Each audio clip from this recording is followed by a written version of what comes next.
Hello and welcome to the Squeaky Bum Time Podcast with just Laurent. It is late Friday, December 16th.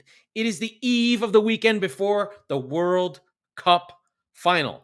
In this episode, we will cover France versus Argentina, Argentina versus France, Messi versus Mbappe, legacy versus legacy, and what this means for football. And we'll cover the third place game and sort of really tee up what's coming next because we get right back into football right afterwards. So, where are we? We talked about the semifinals that were great. Argentina getting through, basically unscathed, versus Croatia.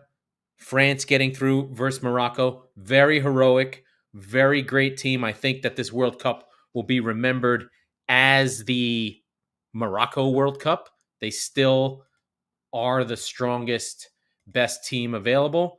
And, we can get in there. If anybody wants to join in the What's Up chat, there's the link. You feel free to join. I can add you or remove you if you want to be in it. You don't have to be.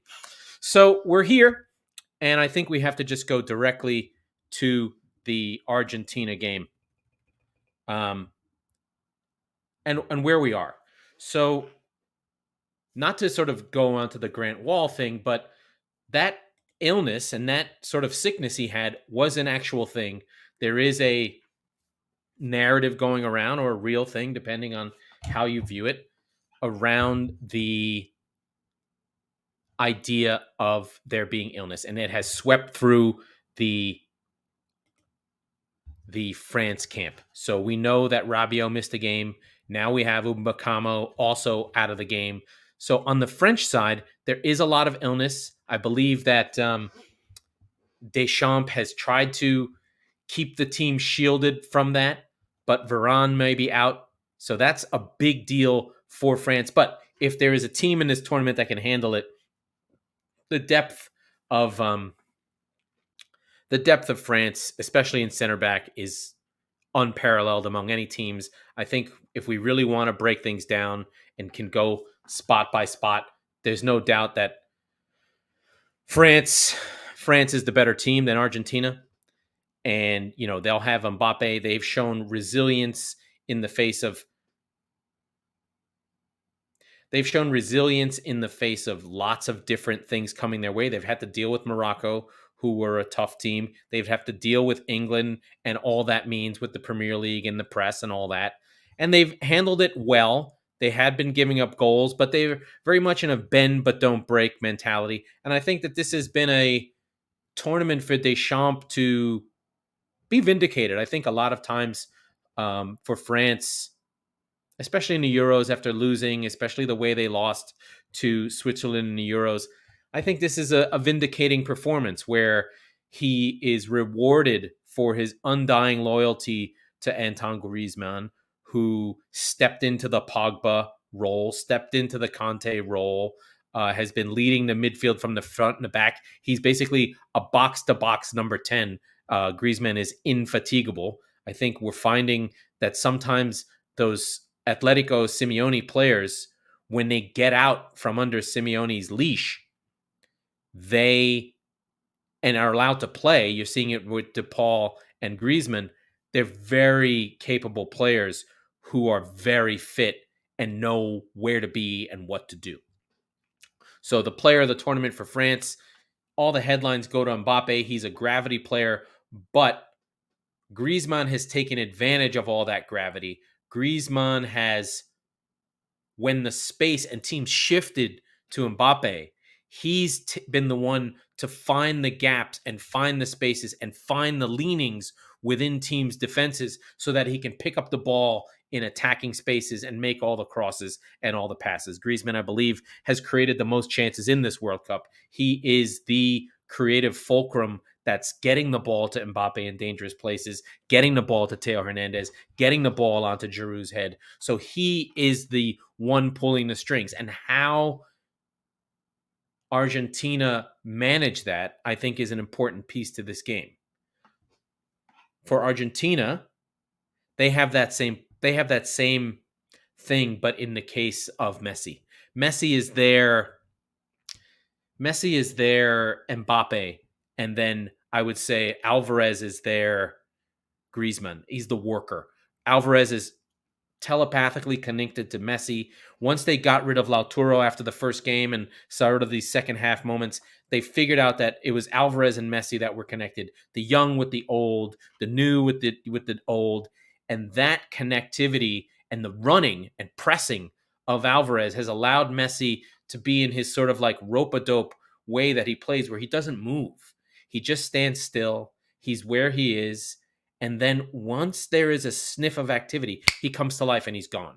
Similar to the way Mbappe never really comes deep, but you can see that the Mbappe's lack of defensive responsibility, you can see, we saw that with Morocco. Down Mbappe's side, they kept on attacking and attacking France and actually had good chances. This match is going to be close. I don't think there's a tremendous amount between these teams. What France has in talent, Argentina has in spirit. There is a singular focus that has changed for Messi over the last 8 years, where he was, how come you're not winning this for us, to we want to win this for you. And I think that's a big change in mentality for Argentina. There seems to have been a shift. He's now the old man. He did some good stuff in 2014, but that Copa America win against Brazil has really galvanized the country towards Messi. There's been I guess now that Maradona has passed away, there's been a shift of idolatry that has moved towards Messi. There's a respect. There's a kind of, oh my God, this is over. There's a kind of, this is our, I know the lexicon of The Last Dance is a little bit everywhere, and I hate to use an overworked Twitter joke, but it is Messi's literal last dance at the World Cup. If he were to come back, he'd be 38 or 39. He'd be off the bench if he even wants to play anymore. So where Messi is in this process is the end, and where France are is the end. I did listen to the Totally Football show out of The Athletic. They had a crossover with James Richardson and the Tifo guys, and JJ Bull and John gave a really good point. And one thing we should watch for with Argentina is, do they play to nullify France, or do they try and play to win for themselves? So I think Kartik Krishnaiyer of World Soccer Talk and Twitter mostly, he didn't like the English performance, even though I did. And he made a good point that England were so unbalanced to try and stop Mbappe. They did not leverage the strength of their own team to really attack and hurt France. Now, I thought England played well, but, France were playing a goal up, and, they had a few chances, but could France have really attacked the middle of the French defense? Like, there's no Kanté. Attack that area. Tchouaméni is good. Rabiot is good, but they're not, they're good players on Champions League squads, but they're not full-on difference makers. They don't hurt you, but they don't change your team the way Kanté changes a team. And I think, if we remember the 4-3 from the last World Cup, it was Kanté who shut down Messi. And Kanté's not there. And will Argentina play to their own strength and do what they did versus Croatia and sort of be like, you know what? Fuck you guys. We're going to press you. We're taking the game to you. I'm breaking up with you, France. Instead of worrying so much about Mbappe, see if you can play, and when the moments come and when there isn't a moment of fear, don't worry so much about Mbappe, but worry about your own game. Hurt France. Don't worry so much about them hurting you. And I wonder if that can go on. Some notes around the game, just some things to sort of keep in mind around this. Di Maria may be available for this quarterfinal. He hasn't been available since the Netherlands game. I think it's an interesting idea whether he wants to come in or can come in, and how Argentina want to play that. He's been out for a while. Alvarez and Messi have started in that 4-4-2, but could Could Scaloni go back to the 4-3-3 and try and match up with France? I'm not sure. And then Gonzalo Montiel and Acuna have served their suspensions. They both missed the last match. Tagliafico will come out, and Molina should keep his place, but Acuna will come back in. Better on defense, less attacking than Tagliafico, but a better defender. I've been critical of him. I wonder if he can cross at all. And then we know about France. France is hit with the flu. We're not sure what's going on, how they'll be, but the 5 subs thing, maybe they'll play them and change things and whatever. Just some other items. France have won 9 of their last 10 matches, so they're good. France have not lost when they're ahead yet. So they've been winning at both full-time and halftime and full-time in 5 of their last 7. Argentina have scored 2 goals in their last 5 matches. Oh, pretty crazy. France have scored 2 in 6 of the last 7. Wow. And there have been 2.5 goals allowed in Argentina's last 3 games, with Argentina undefeated in their last 5, obviously.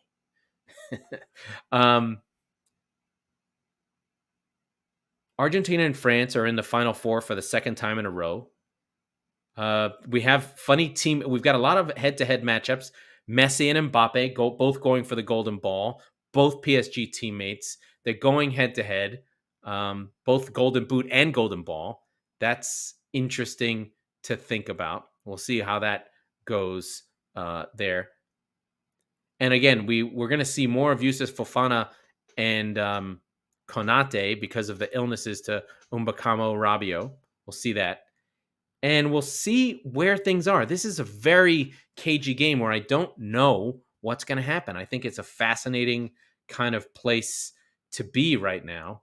I think the top 3 for France in terms of players have been Mbappe, Griezmann, and Hernandez, while the top 3 for Argentina in terms of best players have probably been Messi, Alvarez, and then McAllister from Brighton has been a revelation in just being in the right places, making the right passes, being that midfielder who does things. I've loved him at Brighton the whole time. I'm happy to see a Brightender, one of my Brighton boys. I had that with the Ecuadorian team, and now I have it again with our boys from Argentina. So that's cool. And then I think another player to keep an eye on is Enzo Fernandez. What a great pickup he's been. Just a destroyer, scored that wonder goal earlier in the process. And then keep an eye on Leandro Paredes, who is a bit of a hothead, and we have to be careful. Paredes and DePaul. DePaul's like a version of Paredes who doesn't get into trouble, but Paredes almost got himself sent off. So we have to be careful there. And then one other thing, and this is for Mike, Lloris has not made any mistakes really in this final yet. And I find it surprising. I would assume he's up for the game and he'll hang in there. But where is Lloris? What's his story? Does he have a mistake in him, or is he stomped that out and everything's fine? I know Mike seems to think he's the greatest shot stopper of all time. I don't agree. I think that goes to Alisson, to be fair, even though he's not in the cup anymore. But we'll see what happens there. And then I do want to quickly touch on some of the storylines and narratives that we have here. I mean, this is a game that for Messi, he wins. He's the greatest of all time. I think. I don't think that that's up for debate. I mean, we'll always have Pele. He lives in black and white. He's got the 3 World Cups. I don't think anyone can take that away from him. And he sort of lives as an icon of football and history. And then we have Maradona, who lives also frozen in time, who has an argument. But I just don't see how Messi, when he's all said and done and he has 800 goals in Europe in a modern era, isn't considered the greatest once he has this cup. He'll be my greatest. Maybe it's a Jordan LeBron thing. Maybe it's a Jordan LeBron, Kareem Abdul-Jabbar. It depends where you feel or where you want. He's the best player I've ever seen. So I don't think we'll see anything like Messi for a long time. Because I think the thing that's different was before Messi and Cristiano, players had these sort of 5-year peaks. They'd come, they'd captivate us. They do have an amazing season that we'd never seen. They'd win a Ballon d'Or, and then it'd decline pretty quickly. And they'd out of the league. Maybe they'd have a few 20-goal seasons. But to do it the way Cristiano and Messi have done, the consistency, the lack of injury for just 15 years straight. I mean, Messi has been arguably the best player in the world with Cristiano since like 2006, which is insane. And I don't think we'll see anything like that again unless they're inspiring the next person. But I think it requires, to be like a Messi or Cristiano, it requires a mentality that I don't think modern sports endears. Like, you need real pain. You need real hard coaching. You need a maniacal desire to win that I don't think our modern understanding of being yelled at and cajoling and, anxiety is going to allow you. Like, those guys probably don't feel well about themselves, about how much they want to win and how they want to play. And maybe when they're 14, they'll be on medication. You know what I mean? Like, can you get to those levels of madness that drive you to be better? Is that even there anymore in people? I just saw a kid who got drafted by the Oklahoma City Thunder, and he quit basketball as a professional because he had too much anxiety to play. And good for him, but that makes me wonder, is the next Messi or Ronaldo not even going to get to where he needs to go because playing made him too anxious to even play? So I wonder about these things. Is it better for that individual's life? Yes. Is it better for hyper competitive, ultra pop 0.5% of 1% to see the greatest of ever?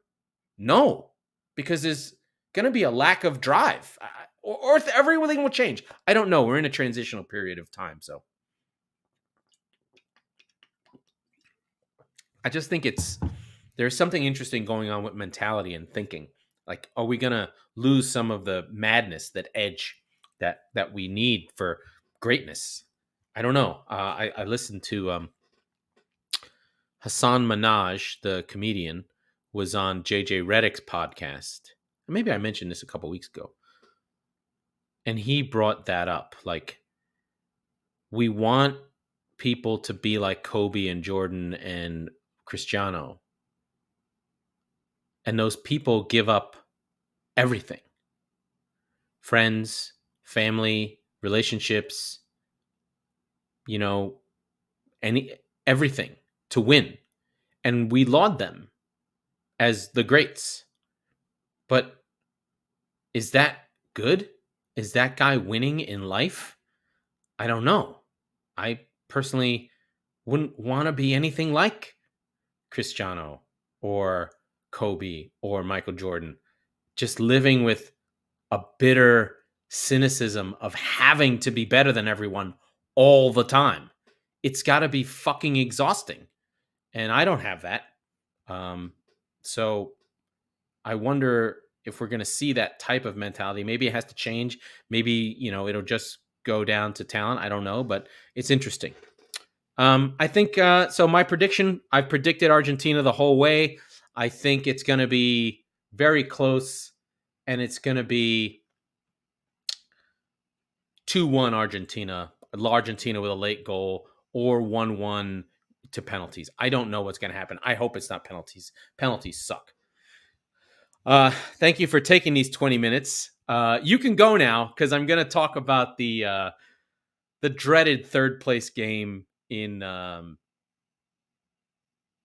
World Cup. So obviously the World Cup is something that was founded in the 30s. It comes out of the Olympic tradition, where there was soccer in the Olympics, and there were teams that were considered the greatest of all time, world champions before the World Cup. They were the Olympic champions, but it was amateur, etc.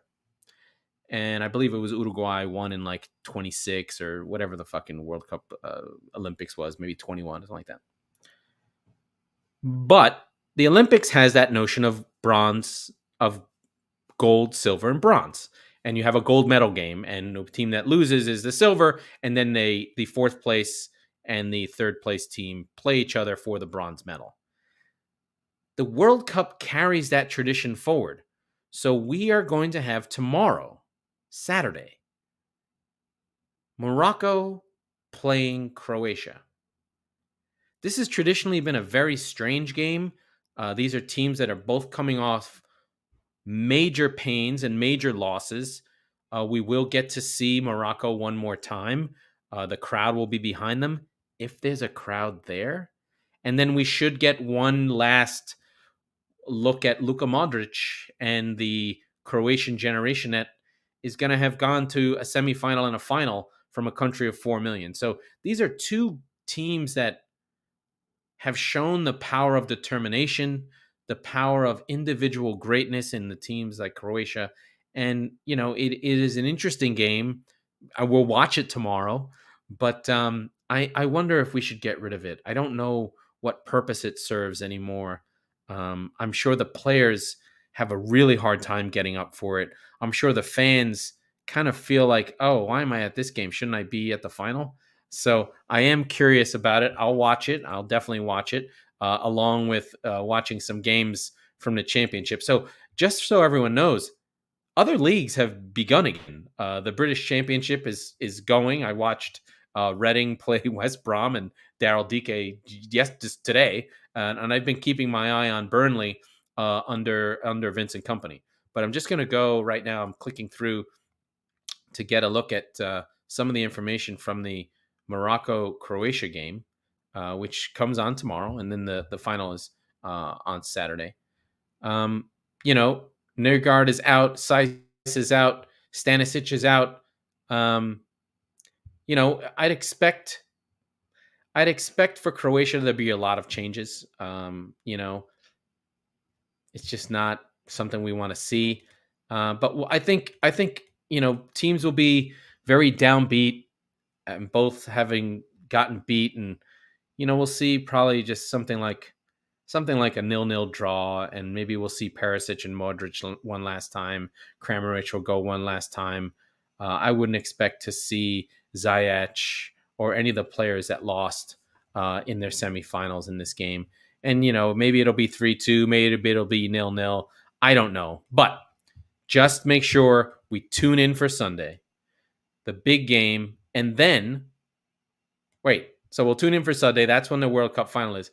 But on Saturday, if you want to, there's a full slate of the championship, which is on ESPN. The game to pick out here, and I'm going to watch this game, is Burnley versus Middlesbrough. These are two top teams. I believe Chris Wilde is in charge of Middlesbrough, and they are not playing well. So maybe Chris Wilde got fired. I'm not sure where Middlesbrough is. Middle of the table. But Burnley are flying. They're top of the league. They've gone through 22 games in one of the toughest divisions you can play in. The championship is high level football, very enjoyable. So they're playing. They started playing last week, and then I'm going to be checking that out. Then the third place game will be Saturday, and the World Cup final will be on Sunday. And then we'll come back with Mike on Monday to talk about the World Cup final. And then the Carabao Cup starts next week. And then it's Christmas. And then it's Boxing Day. The Premier League is back right away. All right, I'm out of here. That was the Squeaky Bum Time Podcast with not Mike Salerno and Laurent Cortines. We are the football wing of the Chop Sports Network. We record on Tuesdays and Fridays, so be sure to subscribe wherever you get your podcasts so you never miss an episode. And if you're listening on Apple, please rate and review the show. Thank you so much for following our World Cup journey. We'll review it on Monday and speak to you later.